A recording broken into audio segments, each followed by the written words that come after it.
জীবনের ছোট্ট একটি স্বপ্ন পূরণে আজকে চলে আসলাম সমুদ্র সৈকতে। তা হ্যালো এভরিওয়ান, আসসালামু আলাইকুম। কেমন আছেন সকলে? আশা করি সকলে ভালো আছেন। এখন আমি বর্তমানে আছি চট্টগ্রাম শহরে। এখানে আমি আমার বোনের বাসায় আসছি। তো আসার ভিডিওটা আপনাদের সাথে শেয়ার করা হয়নি, কারণ আমি বাসে জার্নি করতে পারি না, কারণ ওই জায়গায় আমার খুব কষ্ট হয়, যার কারণে ভিডিওটা আপলোড করা হয়নি। এখন বাড়ি যখন যাব তখনও সেই ভিডিওটা আপনাদের সাথে শেয়ার করতে পারবো না। তো আসছি সেটাই শেয়ার করতেছি। আজকে যাইতেছি হলো ছোট্ট একটা স্বপ্ন পূরণ করতে, কারণ আমার অনেক দিনের ইচ্ছা ছিল যে চট্টগ্রাম আইসা সমুদ্র সৈকতে ঘুরতে যাব একটু।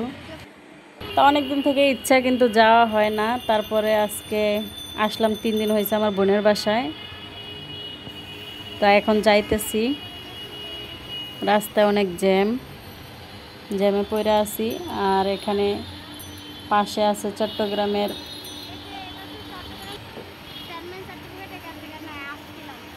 Chittagong city corporation. তো চট্টগ্রামের সিটি কর্পোরেশন, এখানে জ্যামে পড়ে আছি। তো জ্যাম ছাড়লে আবার যাব। হাঁটতে হাঁটতে চলে আসলাম অনেক দূর পথ। এখন অনেক দূর পথ হাঁটতে হবে সমুদ্র সৈকতে যাইতে,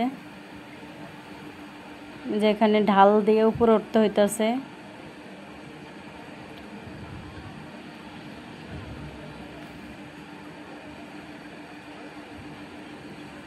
তো ঢাল দিয়ে উপরে ওঠার পরে চলে যাব মেন রোডে। মেন রোড পার হয়ে ওপার গেলে হচ্ছে সমুদ্র সৈকত দেখা যাবে। ঢালটা অনেক বড় ছিল, তাই একটু উঠতে কষ্টই হইতেছিল। তারপরেও এত কষ্টের মাঝেও যাব সমুদ্র সৈকত দেখতে, এটা একটা ইচ্ছা। আপনারাও দেখতে থাকেন। তো এই যে চলে আসলাম অবশেষে, ওই যে দূরে দেখা যায় সমুদ্র সৈকত, ওইখানে হচ্ছে যাব, কিন্তু ওই দিক দিয়ে ঘুরে যাবো আমরা। ওদিক দিয়ে যাওয়ার কোনো পথ নাই। সাথে আমার ভাগ্নি আছে, আমার বোন গেছে। তো ভাগ্নির হাত ধরে হাঁটতেছিলাম, আস্তে আস্তে যাইতেছি, আগাইতেছি সমুদ্র সৈকতের দিকে।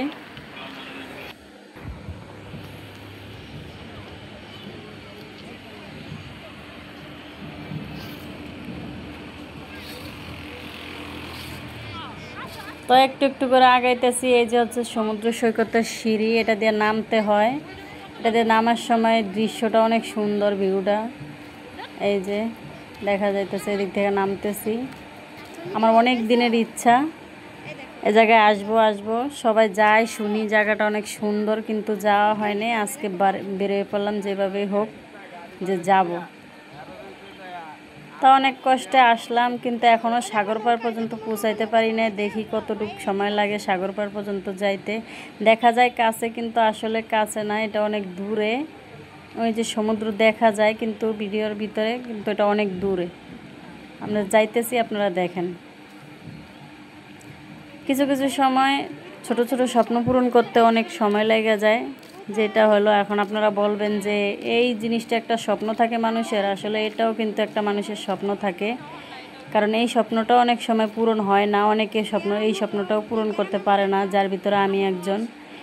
এই স্বপ্নটা আমার অনেক দিন থেকে ছিল, কারণ একবার আমার বোনে গেছিলো এই জায়গায়, সেখানে কিছু ছবি তুলছিল।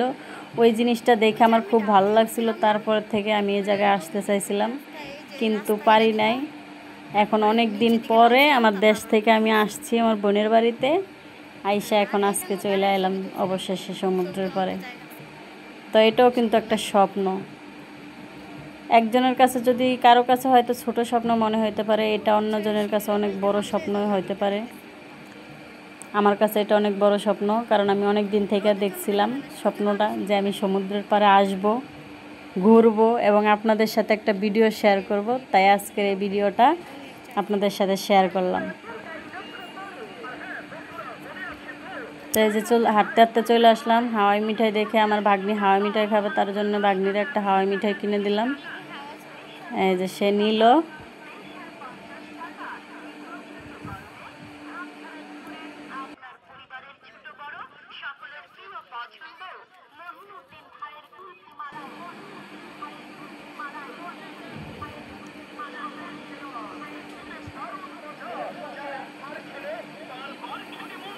তো এখানে অনেক দূর পথ, মনে হয় যে অনেক কাছে কাছে, কিন্তু কাছে না, শেষ হয় না পথ। হাঁটতে হাঁটতে অনেক দূর চলে আসলাম।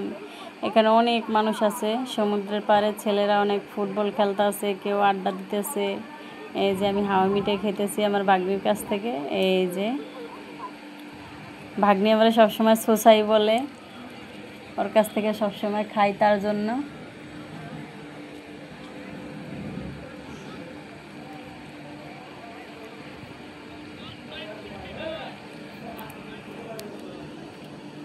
তো এখন আস্তে আস্তে যাইতেছি। যাওয়াটা কিন্তু অনেক, যতটা সহজ মনে হইতেছে ততটা সহজ না। সামনে দেখতে পারবেন ভিডিওতে কতটা কষ্ট করে সমুদ্রের পাড়ে যাইতে হয়।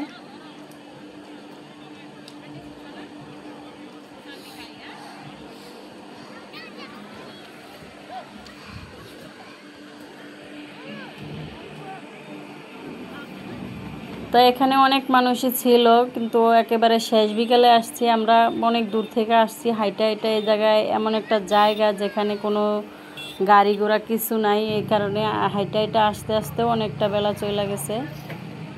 তো তারপরে এই যে দেখেন কিভাবে নামতে হয়, দেখেন ভাগ্নিরে নিয়ে সেই ভয় পাইতাছিলাম এই জায়গা দিয়ে নামতে, তারপরও আস্তে আস্তে এই যে নামতাছি।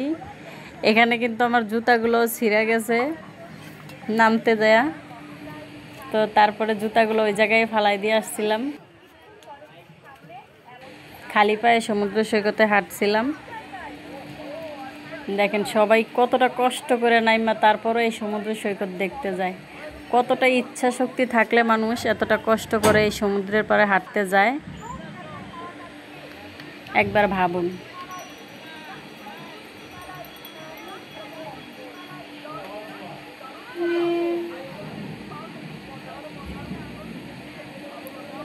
তো একটু একটু করে নিজে আগাইতেছিলাম, আর একটু একটু করে আবার ভাগ্নির পিছন থেকে আগাইতেছিলাম, এরকম একটু একটু করে অবশেষে অনেক দূর পথ নাইমেই গেছিলাম।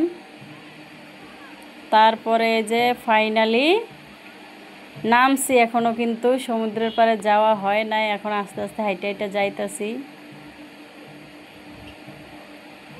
অবশেষে ফাইনালি চলে আইলাম সমুদ্রের পাড়ে, তাই একটু ক্যামেরার সাথে সামনে ঢং ঢং করলাম।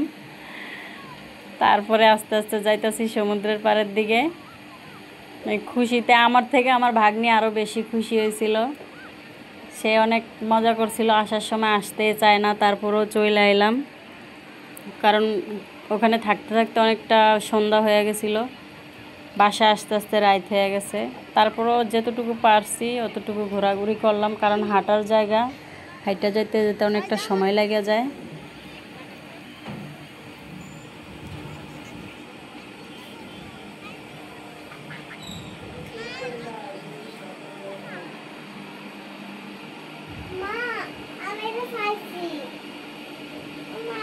এই যে পানির ভিতরে একবারে চলে যাইতেছি, আমার ভাগ্নি একবারে জামা একবারে উস্কে ধইরা হাঁটতেছে, ভিজে যাইব ভয়ে। তারপরে শেষে একেবারে সব পুরাটাই ভিজাই ফেলাইছে, তখন আর শুকনা রাখে নাই খুশির ঠেলায়।